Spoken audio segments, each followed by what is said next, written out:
Hi, hello everyone. Welcome back to another episode of the Pressing Forward podcast. Today we have a special guest. My guy, known him for since high school, since I was in high school. Um, Years. yeah, it's been years now. But Greg Senat of the New York Jets, man. How's everything going? Man, everything's good, man. Thanks for having me on here, dog.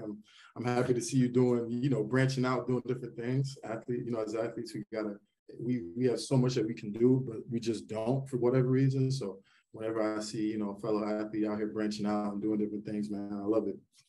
Most definitely, most definitely. And for the people who don't know who Greg Senat is, who are you? Let's give us a quick synopsis on who you are. True. Greg Senat, born in Jamaica, Queens, raised in Elmont, New York. Grew up in a pretty average size family, mom, dad, two younger brothers. My parents came in from Haiti before I was born. I grew up playing basketball my whole life. That was my first love. But, in high school, I played basketball, a little bit of football, a little bit of lacrosse, but basketball was my main focus. Poured a lot into that. Did the whole AAU circuit, did all that stuff, went to prep school, was able to get a scholarship to Wagner College in Staten Island for basketball. Had 4 great years there playing basketball, man. And my fourth year, my senior year, decided to try for the football team.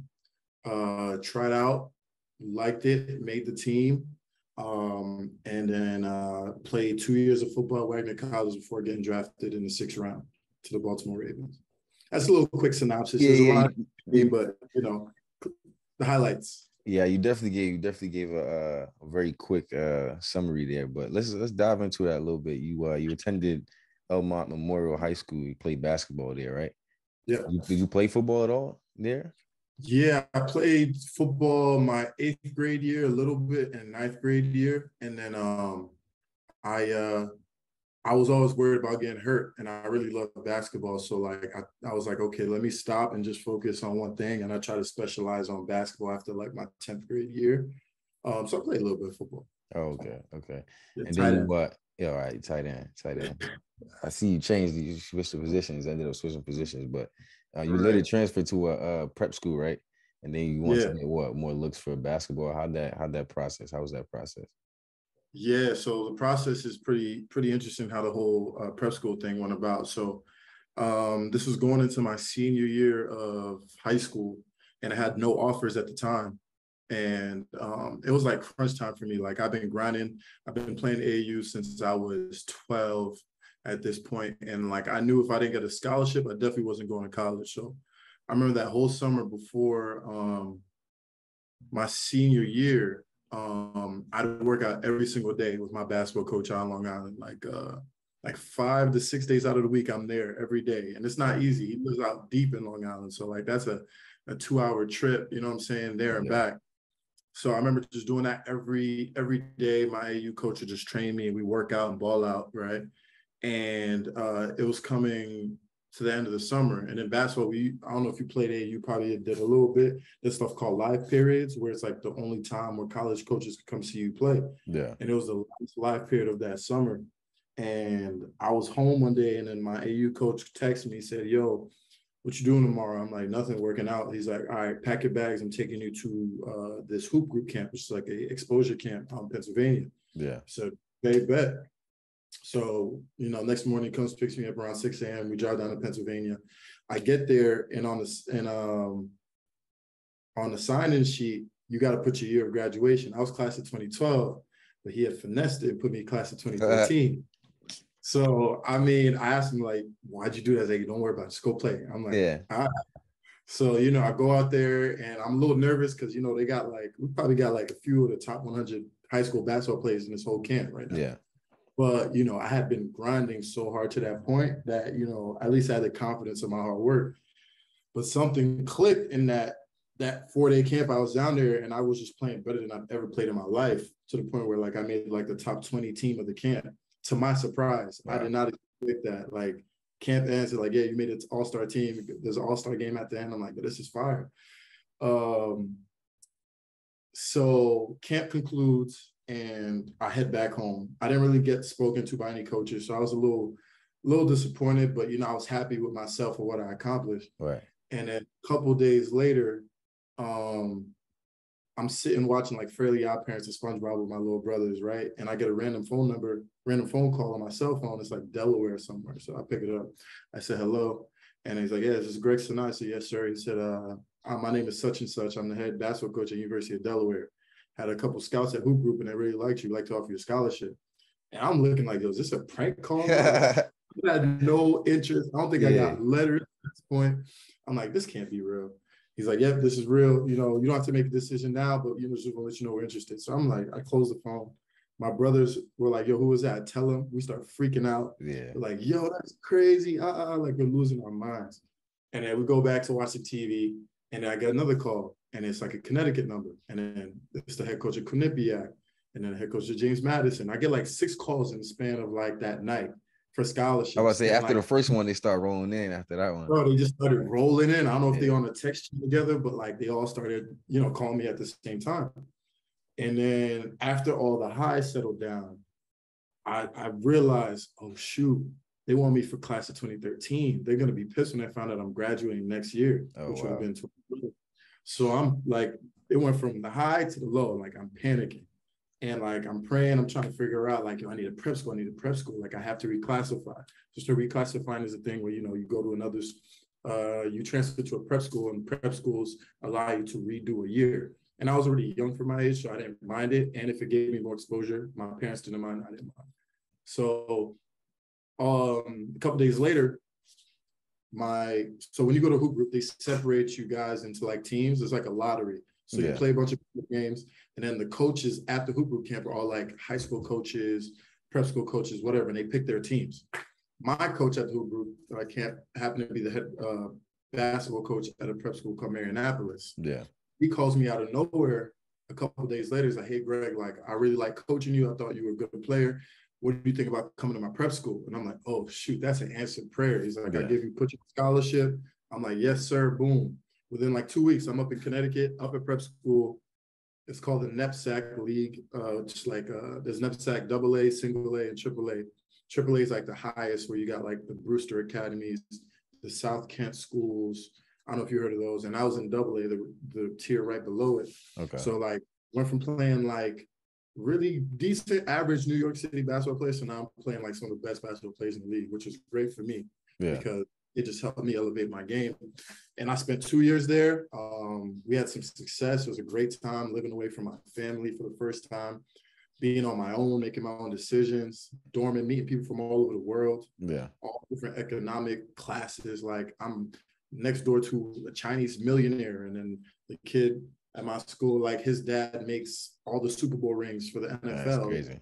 Like these are the people I'm hanging around with. So like I just got a huge introduction to like different culture, different people, to interact with people from different socioeconomic statuses and stuff like that, on top of the basketball, which is so it was just a great experience all in all. But after, you know, my 2 years there, I decided to commit to Wagner College. And, so when did just to ask, when did the Wagner College come into play? Like when did they come in? And all? They came into play my senior year. So the college coaches would come to our pickup runs, right? And they'd watch us. And like we'd run pickup and there'd be like a few coaches in the stands. And I just remember there was always at least one coach from Wagner College at practice every day. Like it was like 4 coaches that would rotate. And like I had offers from like Hartford, St. Bonaventure, you know, all these were like the teams I like cut it down to, Boston University. Like these are like the last few teams, schools I was looking at. And everyone's like, why you got Wagner in there too? Like it's Wagner. Like, it's, you know, like you could go to St. Bonnie's, you go this. Is like, I mean, bro, they really, they mess with me. Like, one story I remember, one of the Wagner coaches, Coach Marquise Webb, he played at Rutgers for a long time, played overseas, but he was an assistant coach there. One day he came to practice and he was in the corner, like away from the coaches like this. While everyone's watching, and then like after, I just, you know, I say what up to everybody. I went over to him and like said, what up, coach? And like his eyes were bloodshot red, like he had pink eye. Like he had got some bad pink eye and still showed up to practice, still showed up to see me. And I was like, damn, they must really want me. You know? That was that last year was when I decided to go to Wagner. Like they just wore me down. I'm like, all right, I'm gonna go where I'm wanted rather than rather than where like they just, you know, they'd be okay with me coming or not. Like these people just wanted me. You know what I You're mean? kind of just another option, essentially.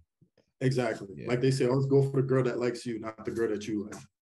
Most definitely. Most definitely. And that's great life advice anyways.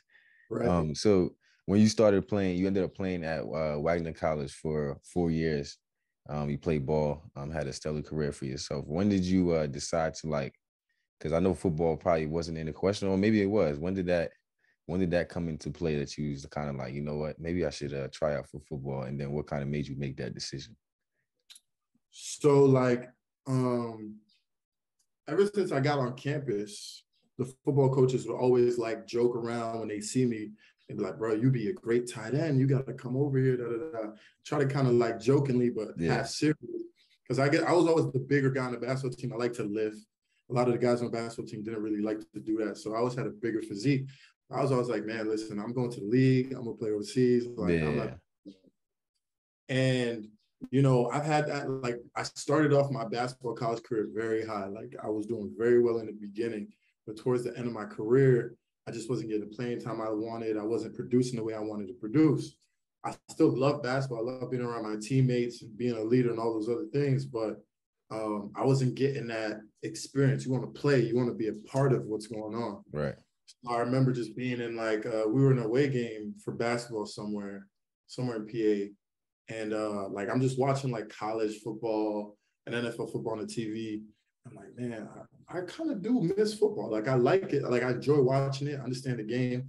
I was like, man, I wonder if like I asked the coach to let me like just walk on to try out.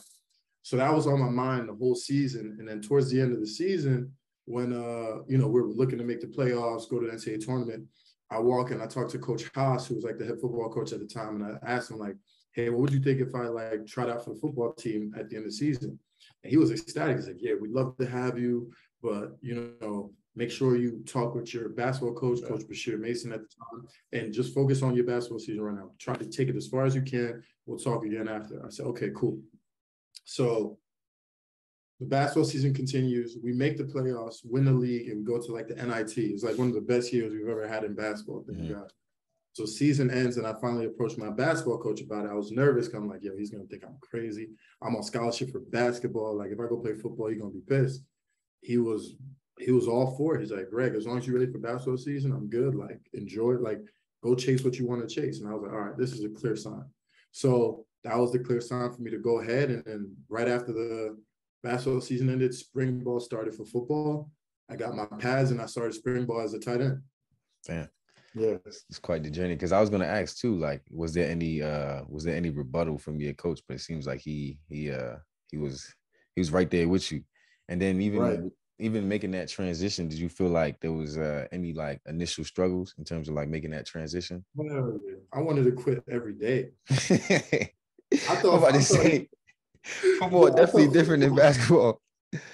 Yo, I'm strong. Like, now, I was always the strongest dude on the basketball court. Like, I'm a center hard screen. I'm gonna box you out. I'm gonna get every rebound. Like, that was my mentality, right? Yeah. And then I step on the football field with the pads. I'm like, yo, these are uncomfortable. This helmet don't fit. Pants are mad saggy. And like, I remember like the first couple of practices, man, we doing Oklahoma drills, bro. I just came off the basketball court. What the hell's an Oklahoma drill? Like, he got me like, yeah, you and the tackle are gonna block these two DNs, and the running back's gonna try to like find a hole. So I'm like, I don't know how to block. I don't know where to put my hands. I'm just getting jammed up. Like, I'm in every day. And like, it was tough. I remember one time we were just running, I think we were doing like one-on-ones, or it was like a team period. And like, I was supposed to like run a little stick route, and I did it. Boom. I'm like, oh yeah, caught the ball. As soon as I turned, one of our DBs, my boy Taekwon, just legs, bro, flip. I landed on my neck. I got up. I was like, yo, what I gotta expect every day? Yeah, that's different. Like, that's one thing I told my coaches is like, he's like, yo, you commit to this, make sure you commit to it. Yeah. And I told myself the same thing. It's like, if I'm gonna do this, I'm not gonna, you know, punk out a month in. Like, I'm gonna stick to it. And I think that's been one of my great qualities, is my ability to work hard and stick to a task I say I will do. And it paid off. I got better. I did my thing. I was, by the end of spring ball, I remember catching like a 60-yard touchdown pass in the spring game. I'm like, okay, I can actually do this. Like, this is cool. And then camp comes around. It's like a month before camp, and our head coach and my O-line coach, Stephon Wheeler, they're like text me like, we need to see you in the office. I'm like, okay. So I pull up to the office. It's just both of them and like a computer screen. And they're like, yo, sit down. We're going to talk to you. Boom, boom. And then like they're showing me like videos and pictures of all these other guys who like transition from tight end to tackle. And I'm like, why are you guys showing me this? Like, what are y'all trying to say? What's going on here? Yeah, what's going on here? Like, it's a shakedown or something? Right. Like, so we really need you to think about moving over to O-line. We don't have any players this year. We didn't do a good job recruiting or whatever. And we think you'd be good at the position. And I'm like, yo, I just got this position. I just got halfway decent here. Now you're going to move me again. It's like, don't worry, you're going to be great. And it was again like, yo, I told myself I was going to quit. Like, all I knew about O-linemen were like, they were like big fat dudes that like hit. Yeah. Bro, I'm like 240 at the time. I'm like, you really want me to do this? So I told myself I would. So like, I made the switch. Camp came. You know, I'm getting my ass kicked even worse now because like now I'm not going against linebackers. I'm going against DNs, right. And you know, I wanted to quit more during camp because I didn't know camp was that hard, bro. Yeah, camp was different. And I think that you was there for 2 days, right? No, we were after 2 days ended. Thank God. Oh, right. It felt like 2 days though. Yeah, I was about to say you got lucky with that one. Oh man, definitely got lucky with that one. I don't know if I would have made 2 days, bro, because the way my body was feeling, and my line coach I remember he gave me like a loaf of PB&J, like bread, peanut butter and jelly, and like a tub of ice cream like every week. He's like, yo, I need this done by the end of the week. So that's how I'm eating during camp to like keep weight on and put on weight. But like, I mean, I just remember getting a little bit better every day, a little bit better. Some days I'd go back, but I was progressed. And then the season came around, the rosters come out. It's like, yeah, Greg, you're a star right tackle. I'm like, oh, okay. Crunch time. All right. Crunch time. Go ahead. And that's how it started right there, man. That's how it started. Yeah, then from there it seems like obviously, like you said, you try to keep a mindset of just stacking one day at a time, getting better like 1% every single day. And from there, you ended up starting 22 games. So ended up doing well for yourself. And then you ended up getting selected for the East-West Shrine game, which is the first player. I didn't even know that. You was the first player in the NEC conference to do so. What was the feelings there like? Did you feel like all the work that you put in and everything finally paid off there? Yeah, man. Like, I remember hearing that and I was like, nah, there's no way. And like, there's something called Imposter Syndrome. Yeah. Like, you don't deserve something that you got. And I had a lot of that because like, I'm just fresh off. Like, football players and basketball players in college sometimes got a little beef because they think all the basketball players take all the honeys and stuff and they think they cool. I'm just like, I'm just saying what I heard. I'm just saying I got you. Probably in Villanova. I'm like, I just felt like, damn, these cats have been on this team for dealing with these coaches, have been on this team for 3-4 years. And like guys in the O-line have been doing this their whole life. And I just come and stuff like this starts happening. So I had to battle that imposter syndrome a little bit, thinking I didn't deserve it. But I had to remember, and my friends at them was like, you worked hard for this. Yes, God gave you certain skills, but like your whole life of playing basketball, playing all these sports got you to this point. You know what I'm saying? It's all the potential in you. So yeah, that was an amazing feeling though. Just like when they told me, yeah, you're the first one in NC history, I'm like, wow, that's insane, bro. Yeah. And a lot of credit to my agents because I think they went to bat for me a lot, man, and got me in the door. But that East-West Shrine was also another good experience because now I'm playing the best guys in the country. Right.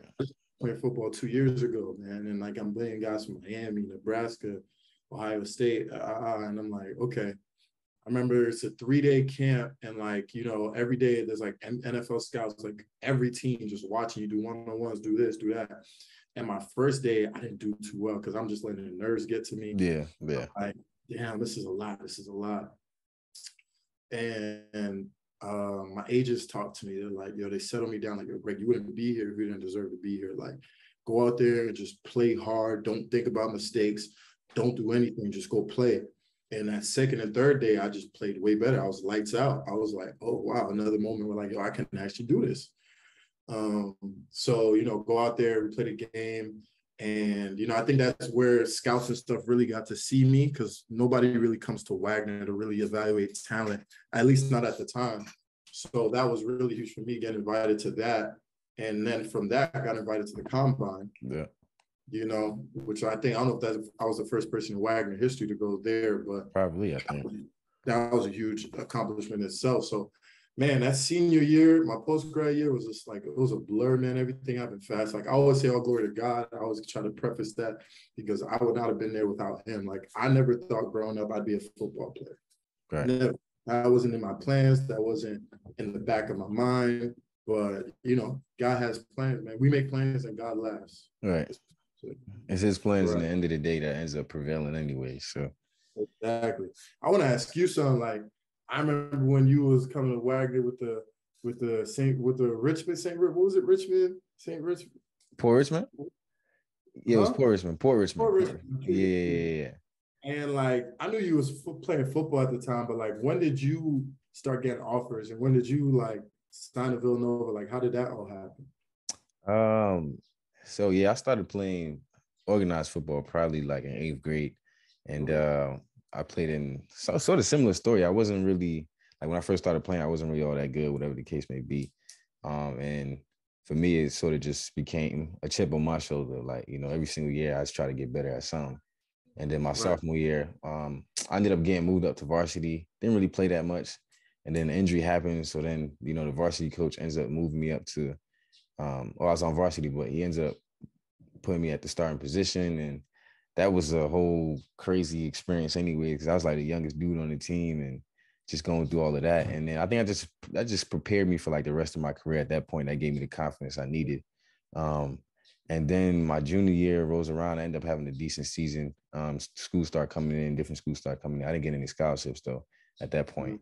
And then my senior year, I ended up having that was the best year I ended up having. And then towards the end of the season, we had went to a couple camps. So like, first time I didn't really know too much about Villanova. So I went to like Temple camps and stuff like that. The coaches came up to me there. I'm like, I ain't never heard of no Villanova. I wasn't even bothered by it, kind of thing. So, and then later on, and after my senior year, they come back to my school, and Coach Trish, who was the guy who ended up recruiting me, he's like, hey man, I think you can, come play at our school, blah, blah, blah. And, I ended up going there, taking a visit there, really clicked with the older guys there. Ended up being a good school. My parents didn't really care too much about the football aspect. They wasn't even trying to hear nothing about the football. So how the school, how the academics. Yeah, exactly that. That's pretty much what they were sold on. So I ended up committing there, and then the rest was history, man. The rest was history. Yeah. It's crazy. That's crazy though. But yeah, you from that, the NFL combine, you end up getting drafted 6th round. And like, what was the feelings there? That had to be like surreal. Like, how was your family's reaction? How was everybody's reaction around that? And they were all ecstatic. Like, it was I had like a little draft party in the city. My agent had to help me rent out this little bar, and had my friends, my family, cousins, mom, dad, all there. And it was a weird situation because like all he's telling me is like, yeah, you're going from 3rd round to 6th round, like be ready the whole time. So like it was day two, right? I think it might have been day three. And we're sitting around, and like 3rd round comes, and I'm like, I'm waiting. I know, like, okay, he says the Eagles might come get me. So I'm waiting. The Eagles pick's coming up. Everyone's excited. They're coming up. They get energized, and then they pick another tackle. So, it dies down a little bit. 4th round rolls by. And I don't get picked. 5th round rolls by. Both of my 2 best friends get drafted. So like, I'm calling them, they congratulating me, like, cool. I'm like, damn, I might not get drafted. And at this point is when the teams start giving out their free agent calls, where they're calling guys that like, hey man, we're trying to get you, but hey, if we can't, you should really consider coming to us in the free agent. We'll give you a nice signing bonus. So every time my phone is ringing, I'm picking it up. Everyone's like, nah, free agent call, free agent call. Man. So like, I thought I played it off cool, but on the inside, I'm stressing. I'm like, damn, I'm not gonna get drafted. Like, this is crazy. And we've been at this point, we've been at this bar for like 5 hours because the draft takes so long. Yeah. And I finally get a call from like a Maryland number, and I pick it up. I was like, hello? And I was like, is this Greg? I'm like, yeah. He's like, yeah. He's like, this is Ozzie Newsome of the Baltimore Ravens. You want to become Baltimore? I said, yes, sir, please, thank you. I said, he's like, all right, great, we're happy to have you. He puts me on the phone with Coach Harbaugh. I talked with Coach Harbaugh for a little bit, and I like stepped out when I did this. So like I'm in like the back of the bar, and I just hear everyone mad quiet. And mind you, we rented a part of the bar, but people are still eating dinner and like, oh yeah. It's not just us. So now it's like everybody in the bar is involved in my life. Yeah. I don't know these people, but they're like, yo, what's happening? What's happening? Yeah. And I come out and I'm like, yo, it was Baltimore. They about to pick me at the next pick, bro. It went crazy. It was the best feeling ever, bro. Best feeling ever. My parents were excited. You know how this immigrant parents, they could care less about sports, right? So I feel like they didn't even realize, I think it was real. Like, oh, my son's going to the NFL. Like they didn't realize it until it happened. Like, yeah. Like, you know, so it was like just great seeing their face, how proud they were. And like my family was all there. Like it was an amazing experience, man. And funny story is like my agent had an assistant at the time, and like 5 minutes after I told everybody, he comes running in with like mad Baltimore hats. I'm like, where did you know I was getting drafted? Yeah, like, how you get the hats that fast? Yeah, he starts giving them out. And then my agent's like, nah, like I gave him the business card. I told him to run to Times Square. I told him Times Square and go buy as many hats of every team possible, just in case. I'm like, oh, you bugged out. Yeah. I appreciated it. Yeah. That was a good experience, bro. Nah, that's crazy, man. I would only imagine how much you know, your family was excited and you was excited. And then that journey when you first what was your welcome to the NFL moment for you? Welcome to the NFL moment. I had a lot, man. That first year was fun, but it was a big wake up for me to realize, like, man, it's a different beast here. Like, dudes are bigger, faster, stronger, smarter. Like, it's not going to be, I wouldn't say as easy as college, because like I had athleticism on my side, but like these are different type of animals here. Yeah. But my wake up, I don't know. I just think it was I'm going against Terrell Suggs in practice. I got Matthew Judon in practice.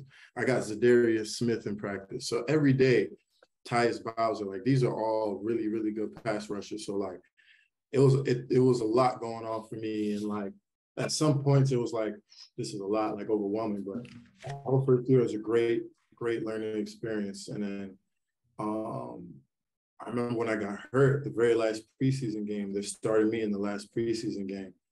And it was a routine play. I'm pass pro, like against Cameron Wake. And I like brace on a bull rush. And I feel like my foot just like go dead, boom, on the bull rush. And I can't stop. I'm like, oh, what's going on? So I like pressure back into Lamar. And I'm like, okay, maybe nothing's going on. So like I play the next play and I can't stop a bull rush again. I'm like, damn, there's something wrong. I get off. I tell them, yo, there's something wrong with my foot. Like, I don't know what it is. Like, all right, we'll get an x-ray, go get the x-ray, come back out. They're like, we can't see nothing in the x-ray, but you know, you're done for the game. You're done for the game. I said, oh shit, okay. So I'm just sitting on the sideline the whole time. I'm going to the locker room, like, yo, I'm like kicking myself in that. I'm like, yo, how did this happen to me? And like, it's weird because like they didn't see anything on the x-ray. So I'm like, am I really hurt? Like, was it just sore? Yeah. Because after I'm like walking around type normal. Like I get on the plane, you know, I walk off the plane. I'm like, yo, did I just punk out? Like, I don't know what's going on. Yeah. Like, that night, go back to the hotel. I'm just like kicking myself. I'm like, man, that was my chance for the last preseason game. And I wake up the next morning and my whole foot is black and blue. Damn. Like, you can't, it's just everywhere. I'm like, oh, I did fuck myself up. Like, this is messed up. So I get the MRI the next day, find out I tore like all the main ligaments in my big toe. So I had to have, you know, surgery like a couple weeks after that. And then that was my whole first year in the NFL, was being on IR. So that was a hell of an experience. It's like, man, you have all these dreams, all these goals. Like, I'm going to come in, I'm going to play, I'm going to help. And then boom, first year, done for the year. I'm like, damn. That was tough. It was tough. Yeah, and even during your journey, you know, you've bounced around from different teams, practice squads. You've had, several injuries throughout this time. But I think it seems that you're very perseverant and persistent. What's the motivating factor there? Where does that come from for you? Man, for me, I mean, God first, like I'm grateful that I'm even here. So like for me not to work and like give glory and like just how I go about my business, I feel like I'd be giving God a disservice, right? So always him first, but also like my family, like people that look up to me, my brothers, like I'm doing this for more than myself. And even on a selfish tip, it's like I want to see how good I can be. I want to play to my full potential. I want to go out there and 10 years from now, lay my head on my pillow and be like, yo, I gave it everything I could. Right.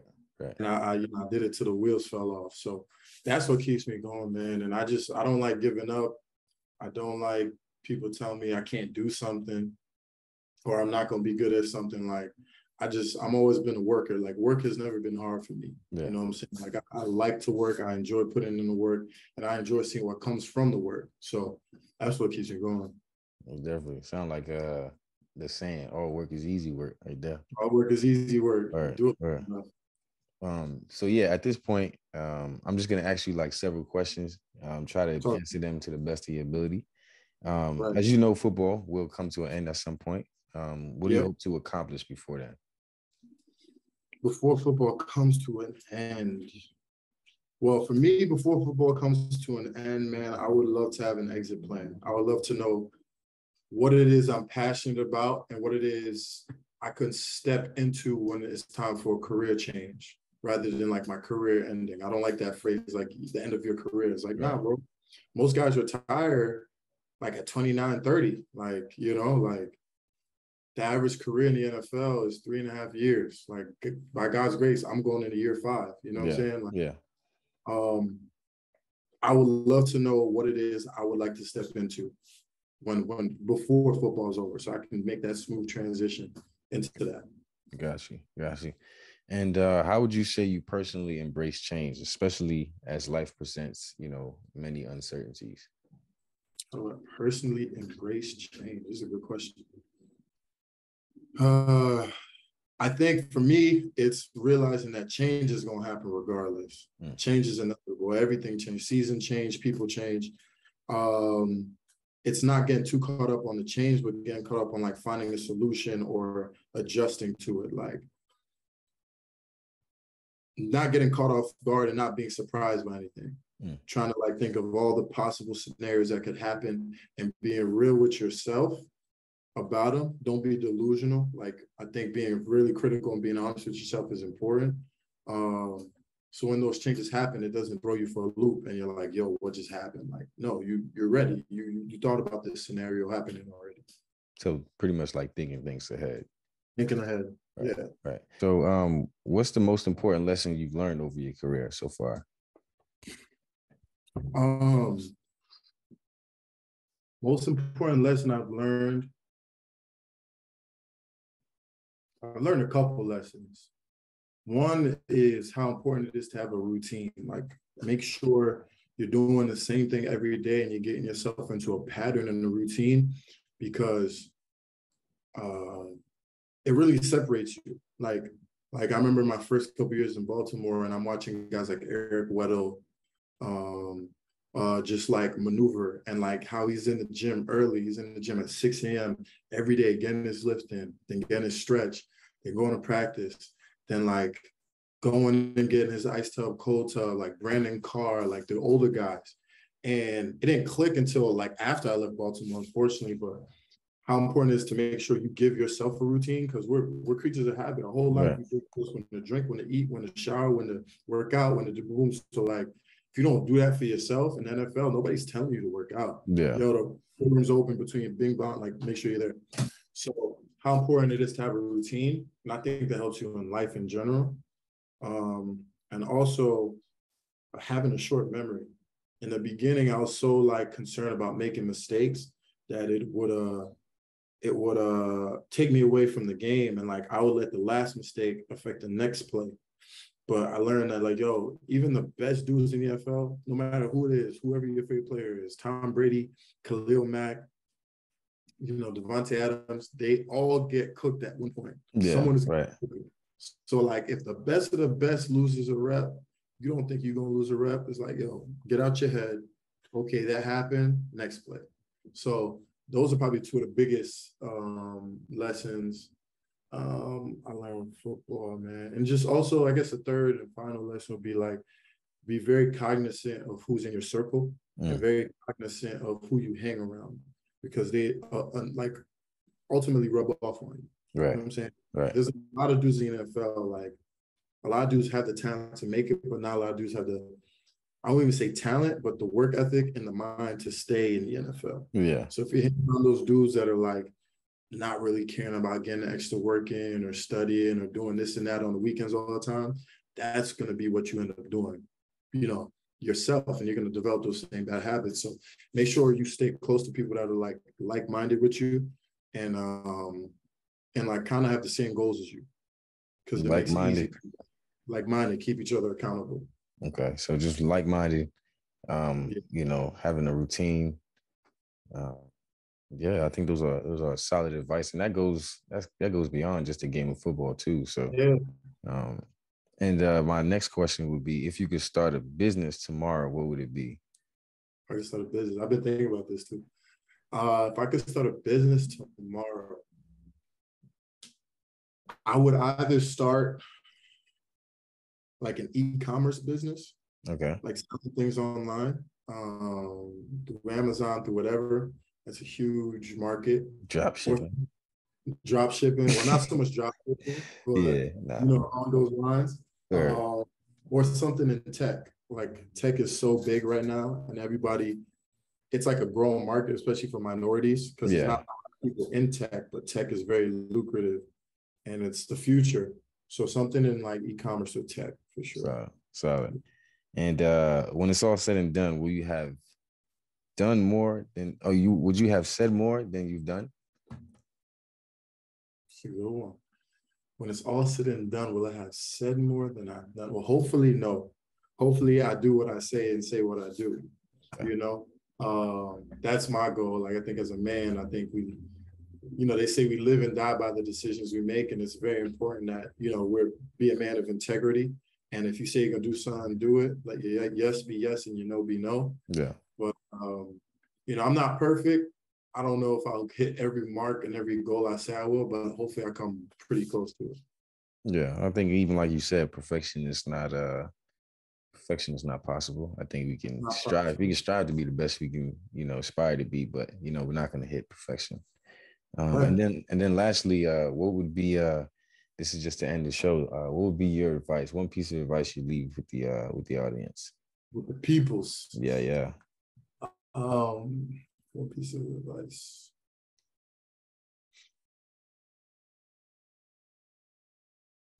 Man, one piece of advice I would say is, like the great Beast Mode said, man, take care of your mentals. Take care of your mind.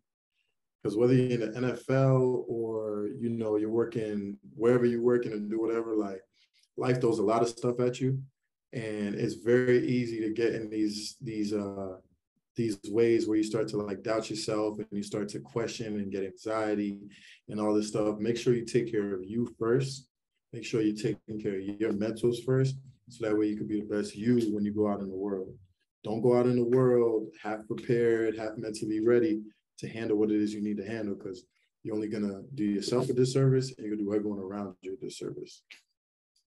Definitely. Take care of your mental. And what else he said? Take care of your chicken. Take care of your chicken.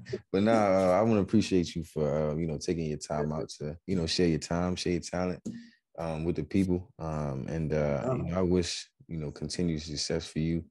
And may God continue to give you the strength to keep going and to do everything that he's called you to do, man. Amen, man. Thank you, brother. Most definitely. Yeah.